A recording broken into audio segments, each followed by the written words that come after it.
Setting up for this one was significantly more difficult than last time because we're in a different spot of the same room.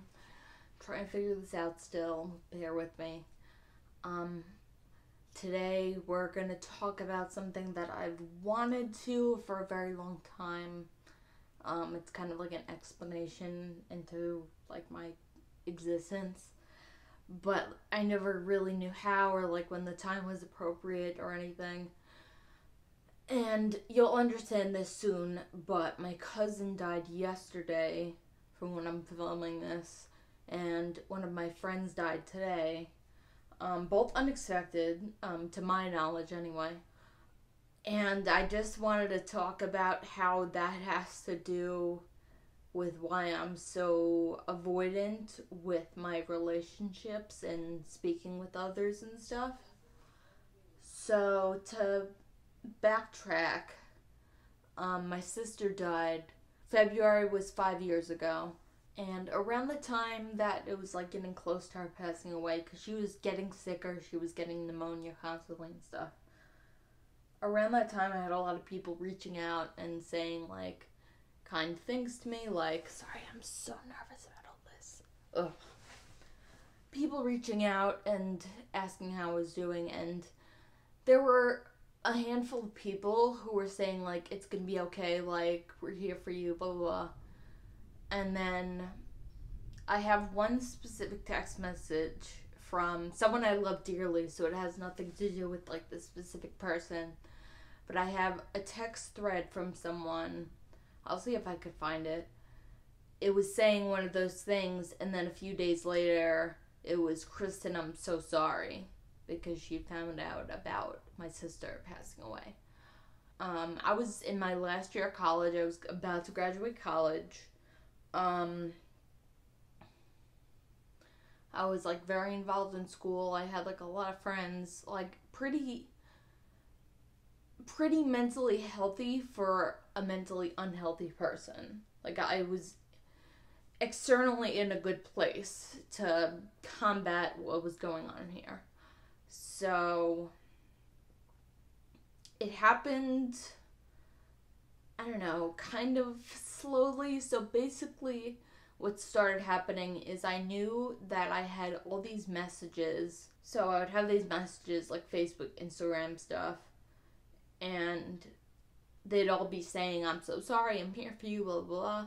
And I couldn't handle reading that. And I'm someone who's had many losses in my life, and that's never happened before. I think because this was like a more significant loss when I was finally like an adult and not a kid anymore. So, and also like my mental illness like blossomed as I got older. So I'm guessing that's why it happened as it did. So it started with me not wanting to respond to like all the messages. So like through February and March, I was just like, I can't open these things. And the only people I would answer were like my students, because I had to like email them back and help them with things and stuff. So because I was also seeing them in person, they were like the only people I was in contact with during that period of time. And then only a few months after she passed away, I graduated. And I was set to go to grad school right in the fall, so that would go along the path. And it was definitely different because I feel like in grad school you're more focused on like your career at that point. Like, not to say that you aren't in regular college, but when you're in a graduate program, you're very focused and aligned with what you're going to end up doing, and you're talking with those people and you're talking about that and etc. So it wasn't as like supportive as I had in college, where I couldn't open myself up to other people, but I still had the support of other people around me. And with grad school, I came to a place where no one knew me. No one had any idea about anything in my life, any of my traumas or anything. So nobody would comfort me because I'm not one to just say like, oh yeah, like my parents died when I was a teenager and whatever. Like, I'm not one to say that. I'll talk about anything you ask me, but I'm not going to just come out and drop a bomb like that. I feel horrible whenever I have to. So anyway, I wasn't talking with the people in grad school on a really deeper level, but I was really struggling emotionally. While I was in grad school, I had a mental breakdown, and luckily I had two friends who, obviously because we were in social work school, my friends at the time were very good at like knowing what to do, so I wound up in the counseling office, and then within a few hours I was hospitalized, and then by the next day I was in a psychiatric unit. And I made a lot of friends there, and I guess I feel comfortable interacting with them because they understand a different part of me that not everybody has heard about. But getting back to like the avoidant behavior, I just don't want to talk to people anymore. And it's hard when like there are people who genuinely reach out and want to talk to me about things. But my fear, which I discovered, is that I'm afraid any message I get is going to be someone telling me that someone died. So to relate this back to what's happened the past few days for me, I found out that my cousin died through Facebook, through a family member posting it, and then I found out that my friend died through a group chat that I believe he made because one of our friends passed away last year, and he wanted us all to like rekindle our relationships, and then he passed away. It's been, I think, a year, a month, and a week after our other friend passed away that he also passed away. So that's wild. So the fear is that any message I open is going to be something bad. So I can get past the part that, oh, not everyone's going to message me telling me that someone's dead, but I still think there's something bad in them. I genuinely think that every Instagram message, Facebook message, email is a criticism of me or something that's going to negatively affect me. I feel that way about everything. There are a handful of people that I need to talk to, just like because they don't understand like to the full extent. I don't want them to think that like I'm like I hate them or anything. But it's very hard for me to even do that with people that I love most, to not answer and stuff. Like it's not just people I barely know. It's not just whatever. Like people who have been invested in my life for like 10 plus years, and I just can't talk to them anymore. And in college, I had so many great people in my life because obviously like we were all involved in psychology and counseling and whatever. So my friends, like I had the most skilled friends ever. Like you want someone who could communicate, that is like all of the people in college. All my students, all my friends, like that's what it was. And now, I guess I'm just really upset that a lot of them didn't try hard, but at the same time, I'm the asshole. Some people message once and then they give up.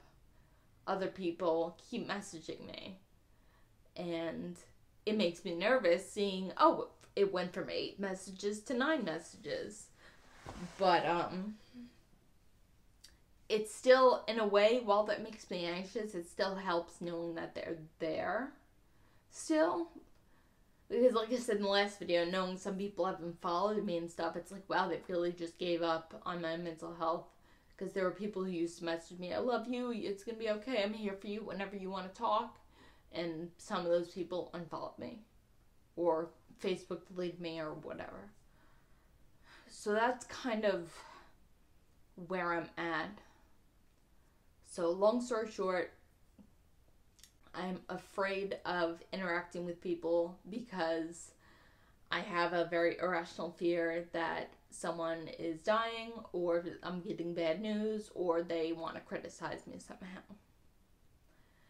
And I have a chunk of people who still love me, and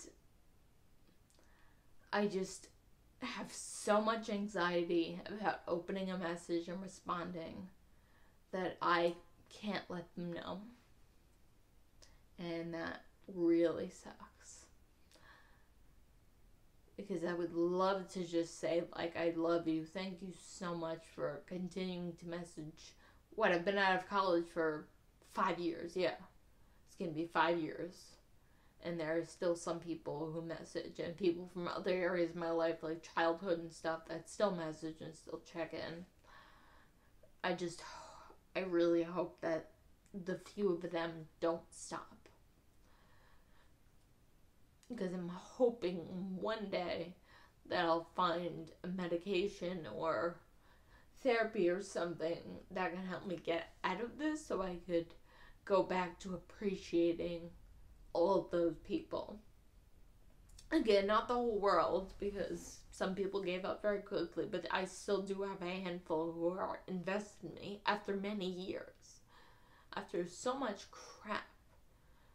Like, there are some people who have been around for, like, my parents dying 12 whatever years ago, and then my sister dying and my grandma dying.